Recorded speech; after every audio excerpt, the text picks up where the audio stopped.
ভাবুন এমন একটি বিমান যা পৃথিবীর যে কোনো প্রান্তে উড়ে গিয়ে হাজার হাজার কিলোমিটারের দূরের লক্ষ্যবস্তু ধ্বংস করতে পারে, আর শত্রু রাডার পর্যন্ত তা বুঝতেই পারে না।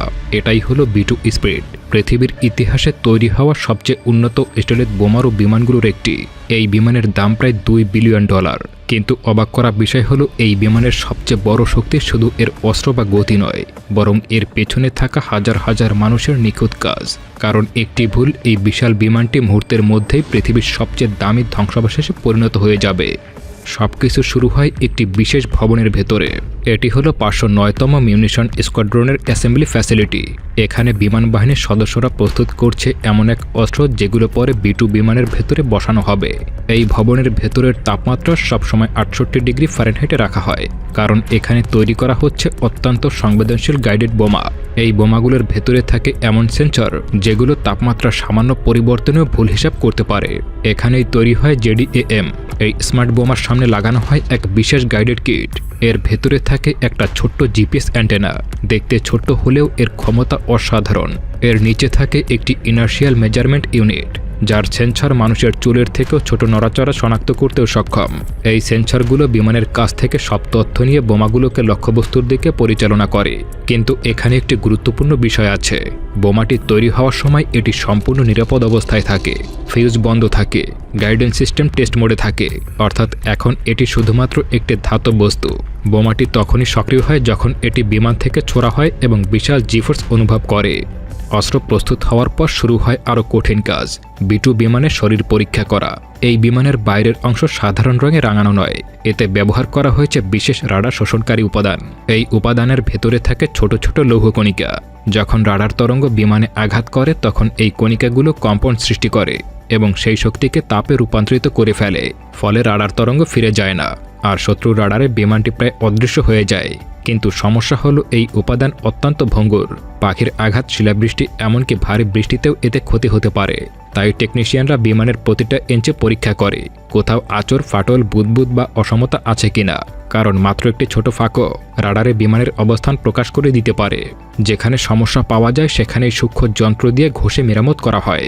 তারপর নতুন রাডার শোষণকারী উপাদান লাগানো হয়। এই উপাদান সঠিক তাপমাত্রায় শুকাতে হয়। বেশি গরম হলে এটি ফেটে যায়, আর বেশি ঠান্ডা হলেও এটি ঠিকঠাক মতো আটকে থাকে না। শেষে এত সূক্ষ্মভাবে ঘষে সমান করা হয় যে পুরো পৃষ্ঠের পার্থক্য কয়েকটি কাগজের পাতার চেয়েও কম হয়ে যায়। এই কারণেই B-2 রক্ষণাবেক্ষণে এত সময় লাগে। কারণ এখানে শুধু বিমান মেরামত করা হয় না, বরং এটিকে আবার নতুন করে গড়ে তোলা হয়। সব পরীক্ষা শেষ হলে শুরু হয় অস্ত্র বসানোর কাজ। B-2 বিমানের ভেতরে রয়েছে একটি বিশেষ সিস্টেম যাকে বলা হয় রোটারি লঞ্চার। এটি অনেকটা রিভলভারের সিলিন্ডারের মতো। এতে একসাথে 8টি বড় বোমা রাখা যায়। পুরো সিস্টেমটি কয়েক সেকেন্ডের মধ্যেই ঘুরে নির্দিষ্ট বোমাটিকে ছাড়ার অবস্থানে নিয়ে আসে। বোমাগুলো অত্যন্ত শক্তিশালী হুক দিয়ে ধরে রাখা হয়, কারণ আকাশে জিফোর্স বেড়ে গেলে বোমার ওজন কয়েকগুণ হয়ে যেতে পারে। তবে বোমার লক্ষ্যবস্তু তখনও নির্ধারণ করা হয় না। সেই তথ্য রাখা হয় বিমানের মিশন কম্পিউটারে। মিশনের সময় প্রয়োজনে লক্ষ্যবস্তু পরিবর্তন করা সম্ভব। এরপর প্রস্তুত করা হয় পাইলটদের সরঞ্জাম, অক্সিজেন মাস্ক, বিশেষ হেলমেট, অ্যান্টিজি স্যুট, এইসব আর কি। কারণ B-2 এত উঁচুতে উড়ে যায় যে চাপ কমে গেলে কয়েক সেকেন্ডের মধ্যেই পাইলট অজ্ঞান হয়ে যেতে পারে। এই হেলমেটগুলো শুধু সুরক্ষা দেয় না, এতে রয়েছে নাইট ভিশন সিস্টেম, এমনকি পারমাণবিক বিস্ফোরণের আলো থেকেও নিজের চোখকে রক্ষা করতে পারে। সর্বশেষে আসে সবচেয়ে বিপজ্জনক কাজগুলোর একটি, ইঞ্জিন বন্ধ না করে জ্বালানি ভরা। এই প্রক্রিয়াকে বলা হয় হটপিট রিফুয়েলিং। বিমানটি কয়েক মিনিটে প্রায় 1,67 পাউন্ড জ্বালানি গ্রহণ করতে পারে। এই সময় সামান্য একটি স্পার্কও ভয়াবহ বিস্ফোরণ ঘটাতে পারে। তাই প্রতিটি পদক্ষেপ অত্যন্ত সতর্কতার সঙ্গে করা হয়। সবকিছু প্রস্তুত, পাইলটরা ককপিটে উঠে পড়ে। অন্যদিকে 4টি শক্তিশালী ইঞ্জিন গর্জে ওঠে। ধীরে ধীরে বিশাল ডানা রানওয়ে ছেড়ে আকাশে উড়ে যায়।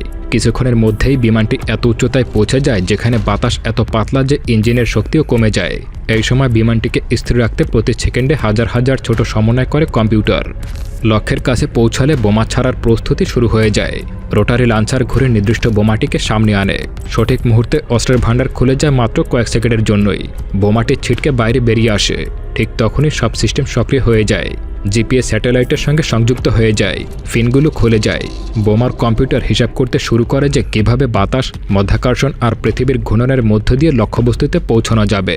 বোমাটি আসলে উড়ে না, বরং অত্যন্ত নিখুঁতভাবে পতন ঘটিয়ে লক্ষ্যবস্তুর দিকে এগিয়ে যায়।